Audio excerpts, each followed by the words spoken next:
اللہ رب العالمین نے قرآن کے کچھ مقاصد بیان کیے، ہم انہیں سب بھول گئے۔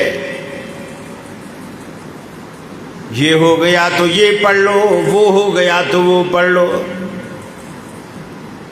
فرمایا قرآن مجید اتنی پاورفل کتاب ہے، لو ان قرآنا سجرت بہ الجبال، اگر دنیا میں کوئی ایسی کتاب ہوتی جس کتاب کے ذریعے پہاڑوں کو اپنی جگہ سے چلایا جاتا، اگر دنیا میں کوئی ایسی کتاب ہوتی جس کے ذریعے پہاڑوں کو چلایا جاتا جیسے آپ گاڑیاں چلاتے ہیں، وہ یہی کتاب تھی۔ سجرت بہ الجبال او قطعت بہ الارض او کلم بہ الموتى، زمین کا اگر سینہ چیرنے والی بھی کوئی کتاب ہوتی تو وہ یہی کتاب تھی، مردوں کو بلوانے والی بھی کوئی کتاب ہوتی تو وہ یہی کتاب تھی۔ یہ ساری پاوریں، ساری طاقتیں، ساری قدرتیں ہم نے اسی قرآن پاک کے اندر رکھ دی ہیں۔ اللہ کی طرف سے نازل ہونے والی تنزیل من رب العالمین، اللہ کی طرف سے نازل ہونے والی، جبریل امین کے ذریعے رب العالمین نے اسے اتارا، اللہ رب العالمین کے پیغمبر کے دل پر اتارا۔ اللہ رب العالمین نے اپنے پیغمبر کے سینے میں اسے محفوظ رکھا، صحابہ کرام نے سنا، انہوں نے اپنے سینے میں محفوظ رکھا۔ قیامت تک انشاءاللہ یہ سلسلہ اسی طرح جاری رہے گا۔ اللہ رب العالمین کبھی کس سے کام لیتا ہے، کبھی کس سے کام لیتا ہے۔ فرمایا یہ ایسی کتاب ہے، ہم نے اس کتاب کو اتارا، انا نحن نزلنا الذکر وانا له لحافظون، ہم اس کی حفاظت کرنے والے ہیں۔ ساری دنیا چھوڑ جائے، قرآن کو نہ مانے، پھر بھی رب العالمین نے قرآن کو قیامت تک رکھنا ہے۔ ساری دنیا عامل بن جائے، یہ وہ تجارت ہے جو محترم حافظ صاحب کر رہے ہیں، تنجیکم من عذاب علیم، جو تمہیں دردناک عذاب سے بچانے والی، دردناک عذاب سے بچانے والی تجارت۔ حافظ صاحب مجھ سے پہلے کہہ رہے تھے کہ حافظ کو اللہ نے بڑی عزت دی ہے، اس میں کوئی شک نہیں۔ دیکھیے آپ کے بچے کی شادی ہو نا، اس شادی میں نواز شریف آ جائے، زرداری صاحب آ جائیں، آج کل کے آرمی چیف صاحب وہ آ جائیں، بھلے وہ اور کچھ نہ کہیں، صرف آپ کی شادی میں شریک ہو جائیں، آپ کے بیٹے کے گلے میں پھولوں کا ایک ہار ہی ڈال دیں، شاید اگلے دن آپ ہم سے بات کرنا بھی پسند نہ کریں۔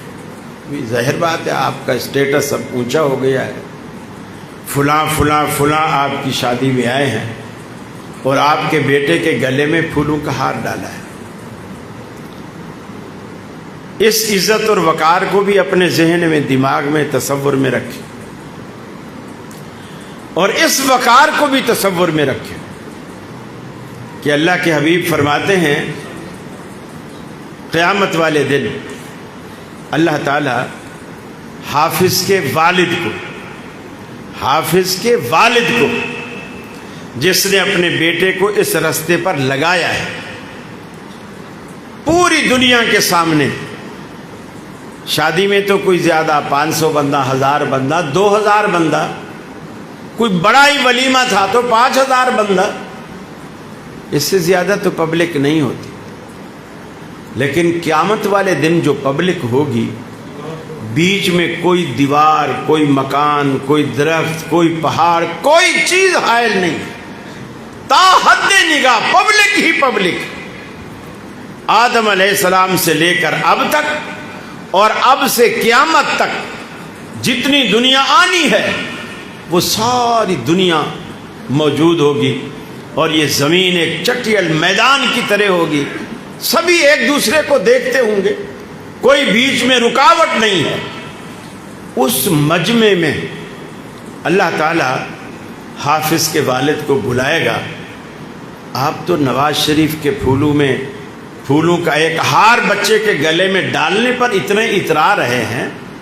اس تصور کو آپ دیکھیں، اپنی آنکھیں بند کر کے دل میں جھانک کے دیکھیں اس تصور کو کہ اللہ تعالیٰ حافظ کے بچے کو پوری دنیا کے سامنے بلائے گا اور اس کے سر پر اپنے ہاتھوں سے تاج سجائے گا، اور وہ ایسا تاج ہوگا جس سے سورج کی روشنی بھی ماند پڑ جائے، سورج کی روشنی بھی ماند پڑ جائے۔ اس میں سب سے بڑی جو عزت کی بات ہے، اللہ اپنے ہاتھ سے پہنائے گا، اللہ اپنے ہاتھ سے پہنائے گا۔ اس عزت کا ذرا تصور کر کے تو دیکھو نا،